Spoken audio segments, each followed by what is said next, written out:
এই জীবন কিভাবে বদলানো সম্ভব? কিছু মানুষ বলেন যে নিরন্তর কাজ করলে, পুরুষার্থ পালন করলে এই জীবন বদলে ফেলা সম্ভব। আজ আমি আপনাকে বোঝাবো যে এক মুহূর্ত, সময় আর সিদ্ধান্ত কতটা গুরুত্বপূর্ণ হয়। এক মুহূর্তই যথেষ্ট। একটা মুহূর্ত এত শক্তিশালী হতে পারে যে তা আপনার সমগ্র জীবন পাল্টে দিতে পারে।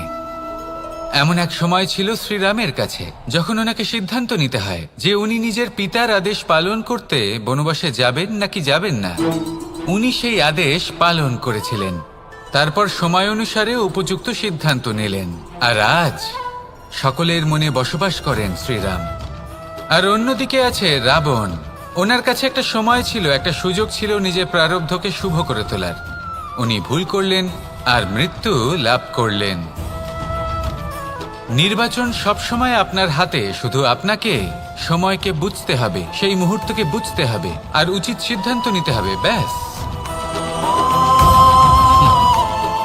বুঝতে শিখুন এই সময়ের দাবি কি, বুঝতে শিখুন এই সময়ের ইচ্ছে কি, আর উচিত সিদ্ধান্ত নিন। আর আমার সাথে ভালোবেসে বলুন, রাধা রাধা। জ্ঞান এবং অহংকার, এই দুইয়ের মধ্যে সম্পর্ক কোথায়? সম্পর্ক ঠিক সেরকম যেরকম হাত এবং কাকনের, যেমন চোখ এবং দৃষ্টির সম্পর্ক। এবার আপনি বলবেন, আমি কি বলছি? জ্ঞান এবং অহংকারের এমন সম্পর্ক কি করে হতে পারে?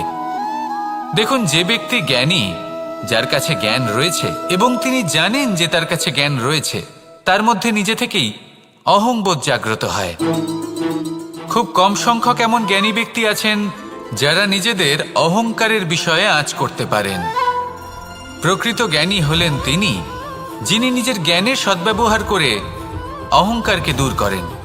উচিত সময়ে বুঝে যান, নিজের অন্তর যাচাই করে এই বিষয়টা দেখেন যে তার অন্তরে অহংবোধ জাগ্রত হচ্ছে এবং নিজেকে সেখানেই থামিয়ে দেন, যাতে অহংকারের পথে তিনি অগ্রসর না হয়ে যান।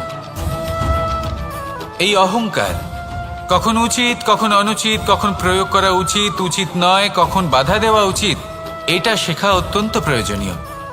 আর যদি এটা আপনি শিখতে পারেন, তাহলে আপনি একজন জ্ঞানীও হয়ে উঠবেন এবং সুখীও থাকবেন। তাই মনে রাখবেন, এই জ্ঞান নিয়ে কখনোই অহংকার করবেন না, বরং সবসময় নিজের অহংবোধের বিষয়ে প্রকৃত ধারণা রাখবেন। আসুন আমার সাথে ভালোবেসে বলুন, রাধা রাধা। আমাদের জীবনে 7 ধরনের সুখ আছে, আর সেগুলো লাভ করার জন্য আমরা অত্যন্ত প্রচেষ্টা করি। কিন্তু কোনো প্রচেষ্টা করার পূর্বে তা কিভাবে করব সেটা বোঝা খুব প্রয়োজন, আর সেখানেই আমরা ভুল করে থাকি। যে কাজটা আমাদের পরে করা উচিত, সেটাই আমরা আগে করে বসি। আপনাকে স্পষ্ট করে বোঝাই, প্রত্যেক সুখের সাথে 2টি ক্রিয়া জড়িত থাকে। এবার যখন আমরা ধনের কথা বলি, তখনও 2টি ক্রিয়া জুড়ে থাকে। প্রথম ক্রিয়া হলো ধন অর্জন করা, দ্বিতীয় ক্রিয়া হলো ধনের ব্যবহার করা। আর জীবনে ধনের ব্যবহার করার পূর্বে ধন কিভাবে অর্জন করতে হয় তা শেখা অত্যন্ত প্রয়োজনীয়। আমরা মন্দিরে যাই, ভগবানের আরাধনা করি, তার জন্য পুজো করি, ওনাকে প্রসন্ন করতে চাই, কিন্তু তার আগে ভগবানের ওপর আস্থা রাখা প্রয়োজনীয়। যদি আপনার অটল বিশ্বাস থাকে, তবেই আপনি প্রকৃত ভক্ত হয়ে উঠতে পারবেন। এবার যদি আপনি বক্তা হয়ে থাকেন, শ্রেষ্ঠ বক্তা হতে চান, এই সংসারের সামনে নিজের বক্তব্য রাখতে চান, তাহলে কথা বলার পূর্বে কথা শুনতে শিখুন। তবেই আপনি একজন শ্রেষ্ঠ বক্তা হয়ে উঠতে পারবেন। জীবনে সম্পর্ক স্থাপন করার আগে সম্পর্ক বজায় রাখতে শিখুন, তবেই আপনি একজন প্রকৃত সাথী হয়ে উঠবেন। জীবনে পরাজয় মানার পূর্বে বিজয়ী হওয়ার চেষ্টা কিভাবে করতে হয় সেটা শিখুন, তবেই আপনি একজন নিপুণ ব্যক্তি হয়ে উঠবেন। অন্তিম এবং সবথেকে গুরুত্বপূর্ণ কথা, জীবনে ভালোবাসা লাভ করার পূর্বে ভালোবাসা প্রদান করতে শিখুন, তবেই আপনি একজন প্রকৃত প্রেমী হয়ে উঠবেন। আসুন আমার সাথে ভালোবেসে বলুন, রাধা রাধা। এই সংসারের সবথেকে বড় যুদ্ধ কোনটা? দেব অসুরের যুদ্ধ, যা অনেক বছর ধরে চলেছিল, নাকি রাম রাবণের যুদ্ধ, নাকি মহাভারত? না, সংসারের সব থেকে বড় যুদ্ধ হলো সেইটা যা নিজের সাথে লড়া হয়, নিজের মনের সাথে লড়া হয়, নিজের অন্তরের সাথে লড়া হয়। এটাই সব থেকে বড় যুদ্ধ। এবার নিজেই দেখুন আপনার সব থেকে বড় শত্রুকে। আপনার স্বার্থ, আপনার কামনাগুলি, আপনার অহংকারগুলি, যা আপনাকেই নষ্ট করে দেয়। যদি এদের ওপর আপনি বিজয় লাভ করতে পারেন, তাহলে ধরে নিন এই সংসারে সবার ওপরে আপনি বিজয় লাভ করতে পারবেন। এই সংসারে কেউ আপনাকে পরাজিত করতে পারবে না। কিন্তু তার জন্য প্রয়োজন অনুভূতির। অনুভূতি ভালোবাসার, অনুভূতি অনুপ্রেরণার। যে ব্যক্তি ভালোবাসতে পারেন এবং প্রেরণা দিতে পারেন, তিনি চিরকাল জয়লাভ করতে পারেন। নিজের কাছে ভালোবাসার এক অস্ত্র রাখুন আর প্রেরণার এক ঢাল। জীবনে কেউ আপনাকে পরাজিত করতে পারবে না। আসুন আর আমার সাথে ভালোবেসে বলুন, রাধা রাধা। সৌন্দর্য। মানুষ নিজের সৌন্দর্যের বিষয়ে কতটা ভাবে, চায় যে সে সব থেকে বেশি রূপবান হবে, সব থেকে বেশি সুন্দর হবে। কিন্তু সৌন্দর্যের পরিভাষা কি তা কি সে জানে? কোনো মাকে জিজ্ঞেস করুন, ওনার জন্য সৌন্দর্যের পরিভাষা ওনার সন্তান। কোনো ভক্তকে জিজ্ঞেস করুন, ওনার জন্য সৌন্দর্যের পরিভাষা ওনার ভগবান।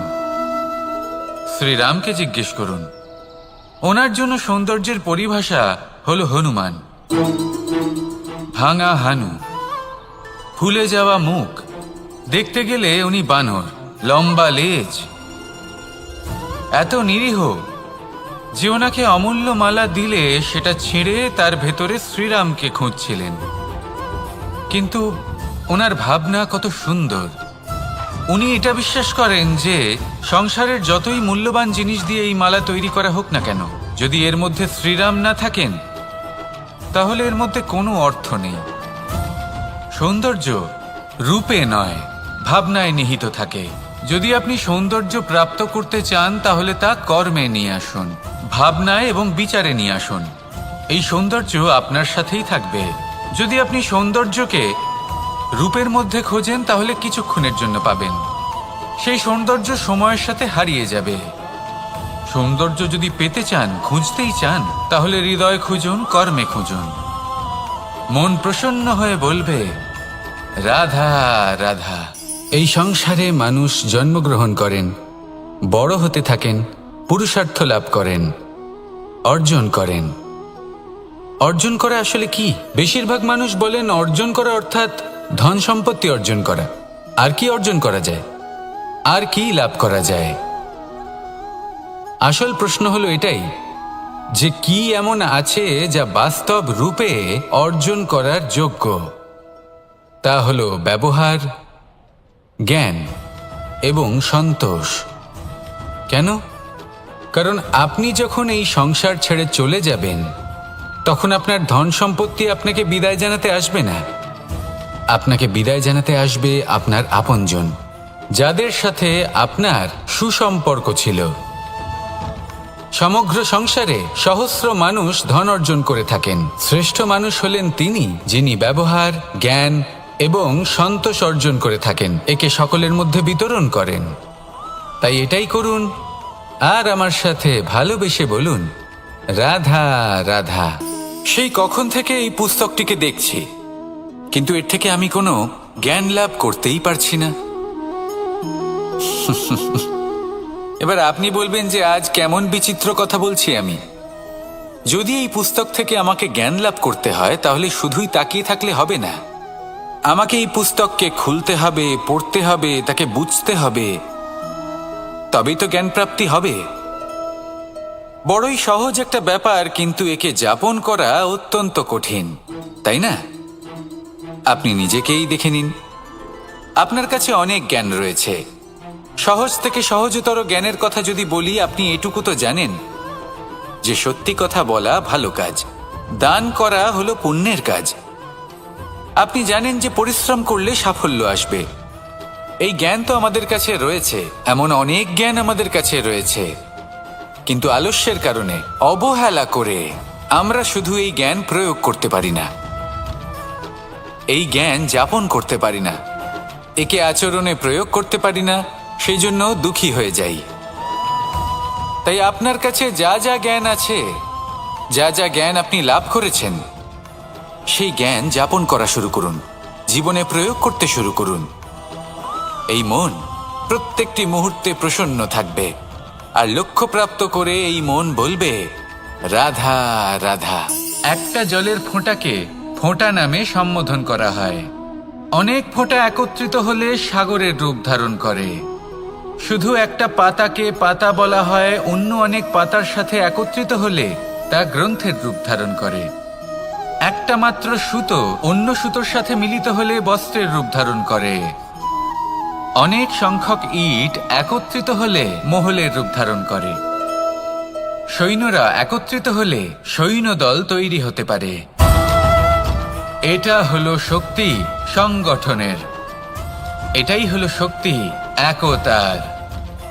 তা সে বনস্পতি হোক বা কোনো ব্যক্তিই হোক, কোনো মনোভাবই হোক, যদি একা থাকে তাহলে দুর্বল হয়ে পড়বে। যদি সংগঠিত থাকে তাহলে শক্তিও বাড়বে, আর আপনাকে সামনে এগিয়েও নিয়ে যাবে। তাই এই একতায় বিশ্বাস রাখুন, আর আমার সাথে ভালোবেসে বলুন, রাধা রাধা।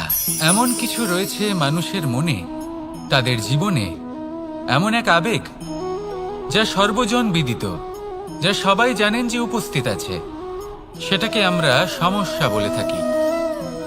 এমনিতে আমরা সকলেই জানি যে এমন কোনো গৃহ নেই যেখানে মৃত্যুর ছায়া পড়েনি, এমন কোনো বৃক্ষ নেই যার দ্বারা ওষুধ তৈরি সম্ভব নয়, এমন কোনো অন্ন নেই যা সময়ের সাথে বিষ বা অমৃতে পরিণত হতে পারে। এবার এই সমস্যাগুলি কোনো ব্যক্তির জন্য সমস্যা হতে পারে, কিন্তু নিজে থেকে এরা কোনো সমস্যাই নয়। এরা আসে আমাদের সাহায্য করতে, আমাদের কিছু শেখাতে। আপনি নিজেই দেখুন, পর্বতের শিখর থেকে কোনো এক পাখি পড়ে গিয়ে নিজের প্রাণ ত্যাগ করলো। সেটা কখন সম্ভব? যখন সেই পাখি ওড়ার চেষ্টাই করে না। তখন যখন কোনো ব্যক্তি জলে পড়ে যান এবং ডুবে গিয়ে নিজের প্রাণ হারান, এর সম্ভাবনা কখন বেশি থাকে? যখন সেই ব্যক্তি সাঁতার কাটার চেষ্টাই করেন না। তখন এই সমস্যা প্রত্যেকের জীবনে থাকবেই, কিন্তু এটা মনে রাখা প্রয়োজনীয় যে কোনো সমস্যা পরিস্থিতির কারণে সমস্যা হয়ে ওঠে না। এই পরিস্থিতি যখন আমাদের সামনে আসে, আমাদের তা কঠিন মনে হয়, আমরা নতমস্তক হয়ে পড়ি, ভয়ভীত হয়ে পড়ি, তার সম্মুখীন হতে পারি না। তখন তা সমস্যার রূপ নেয়। দৃঢ় হয়ে দাঁড়িয়ে থাকুন সাহসের সাথে, এই পরিস্থিতিগুলির সম্মুখীন হন, দেখবেন সমস্যা কখন সাফল্যে পরিণত হবে আপনি জানতেই পারবেন না। আসুন আমার সাথে ভালোবেসে বলুন, রাধা রাধা। এই সংসারে কখনো কোনো ব্যক্তিকে তার বাইরের পোশাক দেখে বিচার করার চেষ্টা করবেন না, এটা খুব বড় ভুল করবেন।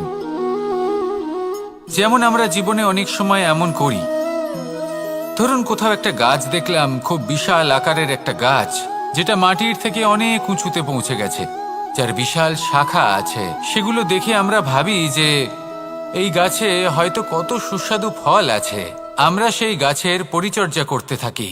আবার অন্যদিকে হলো একটি তৃণ, যেটা মাটি থেকে কিছুটা উঁচুতে পৌঁছেছে, কিন্তু সেই তৃণর নিচে, মাটির নিচে অত্যন্ত সুস্বাদু ফল বা সবজি জন্ম নেয়, যা আমাদের স্বাস্থ্যের পক্ষে অত্যন্ত উপকারী।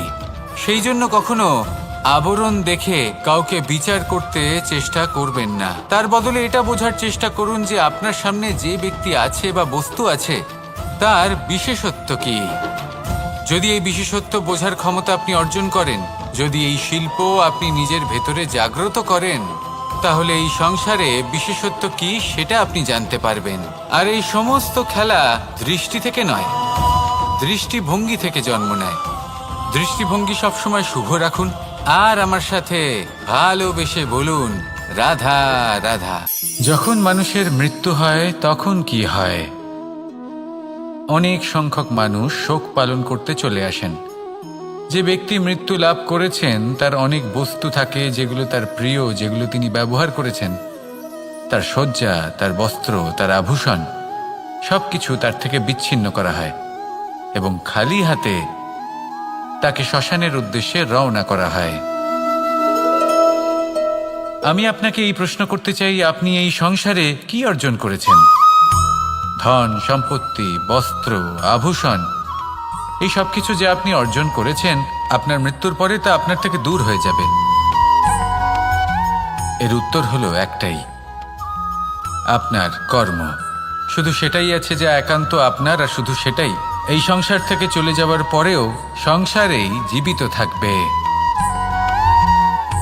যদি আপনি দুষ্কর্ম করেন, তাহলে এই সংসার আপনাকে একটি অনুচিত উদাহরণ হিসেবে মনে রাখবে যে এই ব্যক্তি খুব পাপী ছিল, অনুচিত কর্ম করতেন।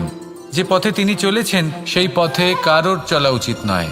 সেখানেই যদি আপনি সৎকর্ম করেন, তাহলে সংসার চিরকাল এটাই বলবে যে খুব ভালো মানুষ ছিলেন, সবাইকে ভালোবাসতেন, সবাইকে সাহায্য করতেন, আমার খুব প্রিয় মানুষ ছিলেন। এটাই হলো শ্রেষ্ঠ কর্ম। সেই জন্য জীবনে শুধুমাত্র ধন, সম্পত্তি, আভূষণ এই সব অর্জন করতে গিয়ে নিজের মনোনিবেশ করবেন না। শ্রেষ্ঠ কর্ম করুন। সংসার থেকে চলে যাওয়ার পরেও এই কর্মই এই সংসারে আপনাকে জীবিত রাখবে। আসুন আমার সাথে ভালোবেসে বলুন, রাধা রাধা। আমরা সবাই সূর্যকে সম্মান করি, ওনাকে শ্রদ্ধা করি, ওনাকে পুজো করি। এই সূর্য আমাদের শক্তি প্রদান করেন, প্রকাশ প্রদান করেন। কখনো কখনো উষ্ণতা এতটাই বাড়িয়ে তোলেন, এতটাই তপ্ত করে তোলেন, আমাদের একথা মনে হয় যে আমাদের এই শরীর জ্বলে যাচ্ছে। তখনও আমরা বিরোধিতা করি না, তাকে কটু কথা শোনাই না, আমরা সসম্মানে তা গ্রহণ করি। কেন কেন করি? কারণ আমরা জানি যে সন্ধেবেলা যখন সূর্যাস্ত হবে, তখন শুধুমাত্র অন্ধকার বাকি থাকবে। ঠিক কিছুটা এরকমই হয় আমাদের মাতা পিতাও, যিনি আমাদের জন্ম দেন, আমাদের ভরণ পোষণ করেন, আমাদের বড় করেন, আমাদের প্রেম প্রদান করেন। কখনো কখনো তাদের মুখ থেকে কটু কথা নিঃসৃত হয়, আমাদের দুঃখ হয়, কিন্তু তখন আমাদের এটা বোঝা উচিত এগুলি নিঃসৃত হচ্ছে আমাদেরই মঙ্গলের জন্য। যেমন সূর্যদেব, উনিও উত্তাপ দিয়ে থাকেন আমাদেরই মঙ্গলের জন্য, যাতে ফসল পাকতে পারে, যাতে জল বাষ্প হয়ে মেঘ হতে পারে, বৃষ্টি হতে পারে, আর এই সংসারে নিরন্তর জলের প্রবাহ থাকে। আমাদের মাতা পিতা, তাদের কঠোর আচরণ, তাদের কঠোর অনুশাসনের পেছনে লুকিয়ে থাকে ওনাদের ভালোবাসা। আমাদের তা বুঝতে হবে, সসম্মানে ওনাদের গ্রহণ করতে হবে। কারণ ঠিক সূর্যাস্তের পরে যেমন চতুর্দিক অন্ধকারচ্ছন্ন হয়ে যায়, তেমনি আমাদের জীবন থেকে যখন আমাদের মাতা পিতা চলে যায়, তখন আমাদের জীবনেও শুধু এবং শুধুমাত্র অন্ধকারই ছেয়ে থাকে। সেই জন্য নিজের মাতা পিতাকে সম্মান করুন, ওনাদের ভালোবাসা প্রদান করুন। এই মন আর এই জীবন প্রসন্ন হয়ে বলবে, রাধা রাধা। পরিস্থিতি কখনো এটা ভালো থাকে, আবার কখনো মন্দ হয়ে যায়। কখনো এই পরিস্থিতি আমাদের পক্ষে থাকে, আর কখনো এই পরিস্থিতি অনুযায়ী আমাদের চলতে হয়। কোনো বিকল্প থাকে না। কিন্তু যখনই এই পরিস্থিতি খারাপ হয়ে যায়, তখন কি করা উচিত সেই প্রশ্ন মনে জেগে ওঠে। পরিস্থিতি যখন প্রতিকূল হয়, তখন আমরা কিছু হারালে তা হারিয়ে ফেলি, ঠিক আছে, কিন্তু যা বাকি আছে সেটা আমরা আগলে রাখতে পারি। পরিস্থিতিকে সামলে রাখার চেষ্টা আমরা অবশ্যই করতে পারি, শুধু সেটুকুই আমাদের হাতে রয়েছে। কিন্তু এর থেকেও বড় সমস্যা আছে, অহংকার। কখন প্রবেশ করে আমরা জানতেও পারি না। এই অহংকার আপনাকে বুঝতেও দেবে না যে আপনি সত্যি কিছু হারিয়েছেন। আপনার কিছুই যাবে আসবে না। দেখতে গেলে আকাশের সূর্য নিজের প্রকাশ হারিয়ে ফেলে যখন অন্ধকার ঘনিয়ে আসে। তাহলে আমরা কে হই? ওনার সামনে তো কিছুই নই। এই অহংকার আমাদের দমন করতেই হবে। এটা বিশ্বাস করতে হবে যে এই সমগ্র সৃষ্টিতে আমরা শুধুমাত্র একটা কণা, তার থেকে বেশি আর কিছুই নয়। বিশ্বাস করতে হবে যে আমরা ততটাও বড় নই যে কখনোই কিছুই হারাবো না।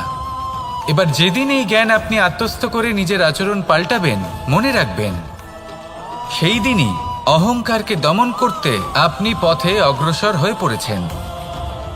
এই অহংকারকে দমন করুন আর আমার সাথে ভালোবেসে বলুন, রাধা রাধা। আমি দ্বারকাধীশ এবং আমার সভাতে বিভিন্ন সময় বিভিন্ন ধরনের মানুষ আসেন, নিজেদের দাবি নিয়ে, নিজেদের ইচ্ছে নিয়ে। কখনো কেউ ভোজন চান, আবার কখনো কেউ ওষুধ, কখনো কেউ বস্তু চান, কেউ আবার চান বস্ত্র। কারোর জ্ঞান চাই, কারোর ধন চাই, আবার কারোর বাসস্থান। অনেক সময় আমি এই অনুরোধ, এই ইচ্ছে পূর্ণ করি না। এবার আপনি এটা ভাবতেই পারেন যে কৃষ্ণ তো তাহলে লোভী, ওর কাছে তো সবকিছুই রয়েছে, তারপরেও সে নিজের প্রজার ইচ্ছে পূর্ণ করে না, তাদের সমস্যাগুলি বুঝতে পারে না, তাদের সুখ স্বাচ্ছন্দ্য প্রদান করে না। আসল সত্য হলো এটাই যে কোনো সবল ব্যক্তি, যে কোনো গৃহস্থ ব্যক্তি যে কাজ করতে সক্ষম, তার পরিশ্রম দ্বারাই নিজের প্রয়োজনগুলি এবং ইচ্ছেগুলি পূরণ করা উচিত। এটা অত্যন্ত প্রয়োজনীয়। আর এগুলো তিনি করতে পারেন শিল্প, ব্যবসা, আচরণ অথবা জ্ঞানের ভিত্তিতে। এই পথে চলতে হবে, পরিশ্রম করতে হবে, তবেই সে কিছু অর্জন করতে পারবে। এবার এমন কোনো ব্যক্তি যার এই সব কিছুতে কোনো রুচি নেই, যে কিছুই করতে চায় না, সে কিছুই অর্জন করতে পারবে না। এবার এরকম কোনো ব্যক্তিকে যদি আমি কোনো বস্তু প্রদান করি, তাহলে কি হবে? সে পরাধীন হয়ে যাবে, আর সেটা উচিত হবে না। তাহলে কি করা উচিত? তাকে পথ দেখানো, তাকে বোঝাতে হবে যে কোন পথে চলে তুমি নিজের লক্ষ্য প্রাপ্ত করতে পারবে। শিল্প, জ্ঞান, আচরণ এবং ব্যবসা, এই পথে কিভাবে চলে সেটা শেখাতে হবে। আর আমি সেটাই করি। তার ফলে কি হয়? ব্যক্তি স্বাধীন হয়ে যায়। সংসারে সে যা চাইবে তাই প্রাপ্ত করতে পারবে, কখনো কারোর থেকে কিছু চাইবার প্রয়োজন পড়বেই না। এই কথাটা সবসময় মনে রাখবেন। যখনই দান করবেন তা ভাবনা চিন্তা করে এমনভাবে দান করবেন যাতে সামনের ব্যক্তি স্বাধীন হতে পারেন, পরাধীন নয়। আসুন আমার সাথে ভালোবেসে বলুন, রাধা রাধা।